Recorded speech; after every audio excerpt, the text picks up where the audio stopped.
December 19, 1944. 06:23 hours. Woods outside Noville, Belgium. The Americans have a new hunter. We hear them, but never see them. By the time we traverse our turret, they are gone.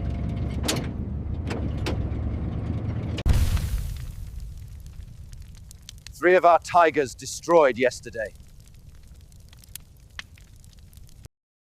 Somewhere beyond the tree line, the 705th Tank Destroyer Battalion was already moving. What he didn't know was that in exactly 17 minutes, His entire understanding of armored warfare would be shattered. The Panther's 75mm gun could penetrate any American tank at 2,000 meters. Its frontal armor could deflect most Allied shells. The pinnacle of German engineering. Yet, he would witness destruction by vehicles moving at impossible speeds. While German doctrine evolved to firepower and protection, the Americans took a different approach. Buick Motor Division received the contract in January 1942. These specifications seem contradictory.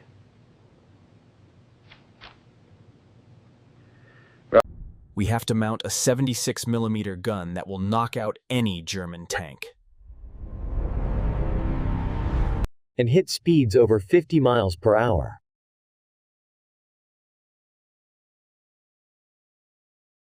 And keep the weight under 20 tons? That's insane. Their solution defied conventional tank design.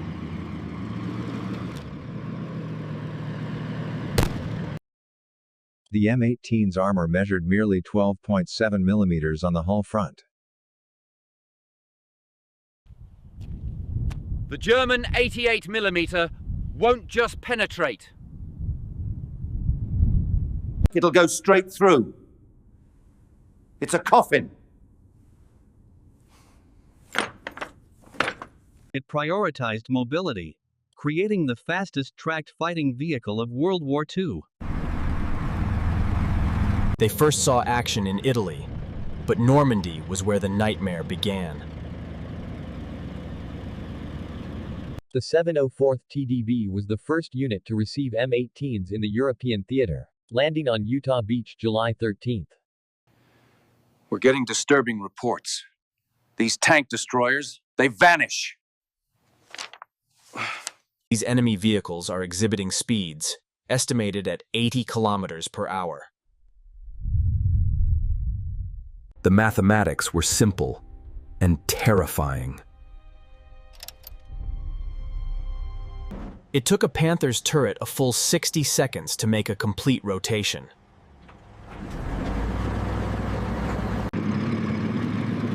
The M18 Hellcat could go from 0 to 30 miles per hour in just 7 seconds.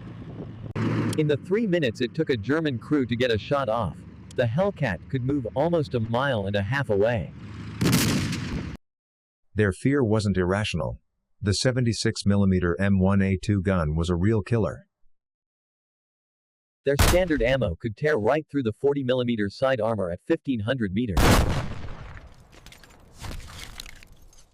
We only got 1 or 2 HVAP rounds a month.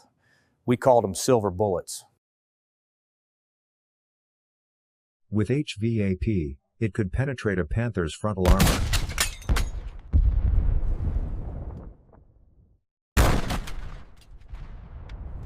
The muzzle velocity of 2,600 feet CLA meant. The shell arrived before the sound of the shot.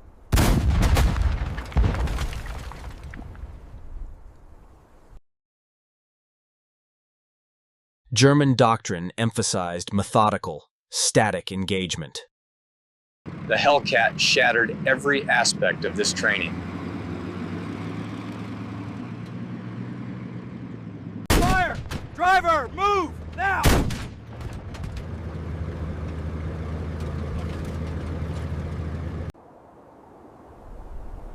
The motto, "Speed is life," became standard doctrine. The decisive shot. Conserve ammunition. Our doctrine was shoot and scoot, fire and displace.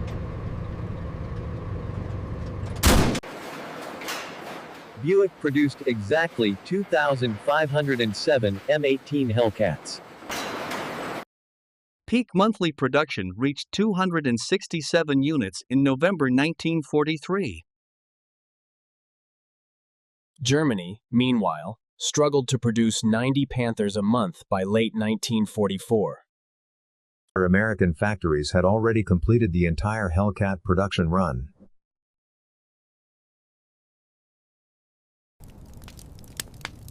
Another Panther lost, essentially irreplaceable. Lost one yesterday, here's the new one. Mount up. The M18 featured the supercharged R-975 C4 engine, 400 horsepower. An exceptional power-to-weight ratio, 22.5 horsepower/ton, versus the Panther's 15. She drives like a car. Just punch it and go. Clutch. Shift. The transmission is binding again.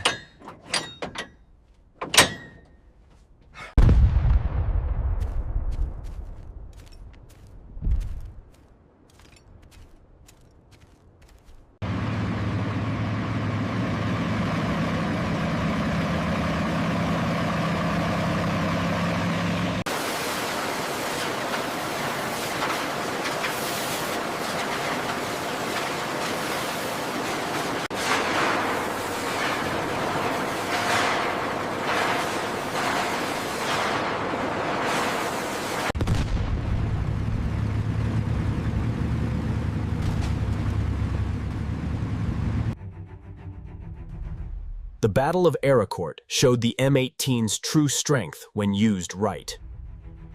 The 704th Tank Destroyer Battalion met the 113th Panzer Brigade in this heavy fog. Can't see more than 30 feet. Hold your positions, let them come to us.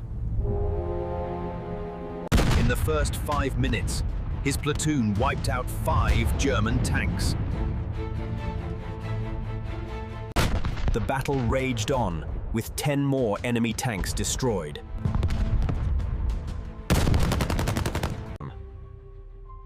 The Battle of Arracourt demonstrated the M18's potential when properly employed. The 704th TDB faced the 113th Panzer Brigade in heavy fog. Visibility's about 30 feet. Hold steady. Let them get close. In the first 5 minutes, his platoon wiped out 5 German tanks. The battle raged on, with 10 more enemy tanks destroyed. The battle raged on, with 10 more enemy tanks destroyed.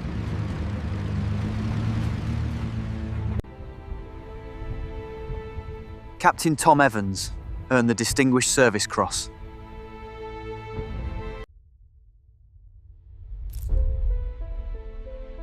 The overall results at Arracourt were staggering.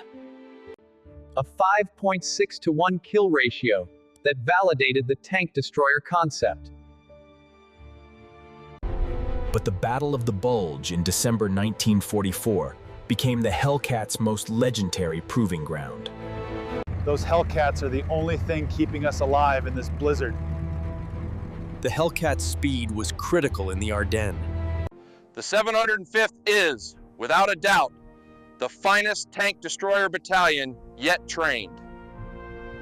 They rushed to defend Bastogne, providing critical armored support for the 101st Airborne. Near Noville, M18s from both the 609th and 705th engaged the 2nd Panzer Division. They're out there! I can feel it! Prepare for an ambush! The Battle of the Bulge in December 1944 would become the Hellcats' most legendary proving ground. The 705th is the finest tank destroyer battalion yet trained. They rushed to defend Bastogne, providing critical armored support for the 101st Airborne. Near Noville, M18s from both the 609th and 705th engaged the 2nd Panzer Division. They're out there, I can feel it! Prepare for an ambush! The Battle of Arracourt demonstrated the M18's potential when properly employed.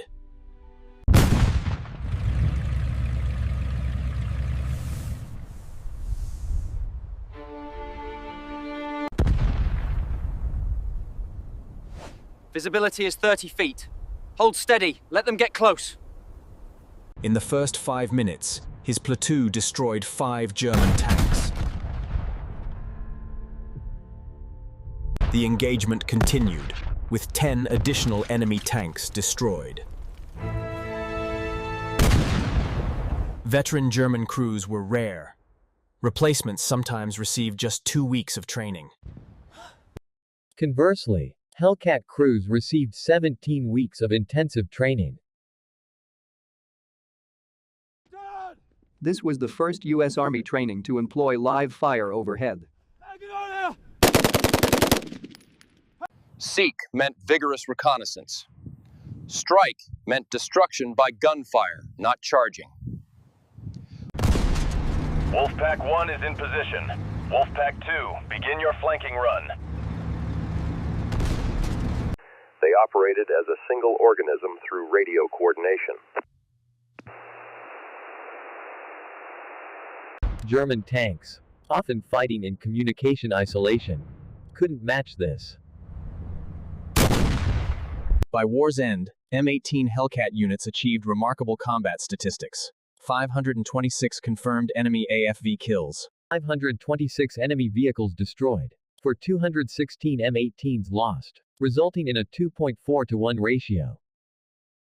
The 701st TDB achieved the highest documented ratio, nearly 23 to 1. Where did you come from? We thought the front was miles behind you.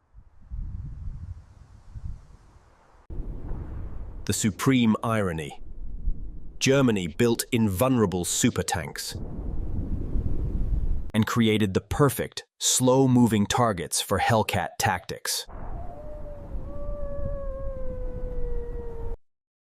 Some called the M18 ill-conceived or poorly balanced. Yet that poor balance is precisely what produced the highest kill-to-loss ratio.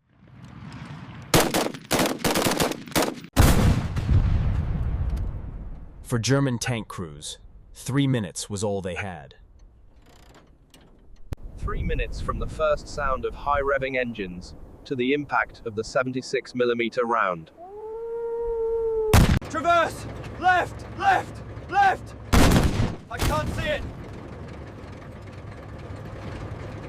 3 minutes that usually ended with their tank burning and the Hellcat vanishing. The Hellcat proved that in modern warfare, speed doesn't just kill. It renders strength irrelevant. Conversely, Hellcat crews received 17 weeks of intensive training. Keep moving, man! Don't stop! This was the first U.S. Army training to employ live fire overhead. Seek meant vigorous reconnaissance. Strike meant destruction by gunfire, not charging. Remember, soldiers, seek and strike. Don't charge blindly. For German tankers, 3 minutes was all they had. 3 minutes from the first sound of high-revving engines.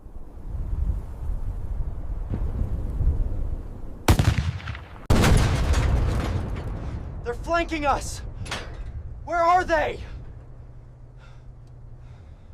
3 minutes that usually ended with their tank burning and the Hellcat vanishing.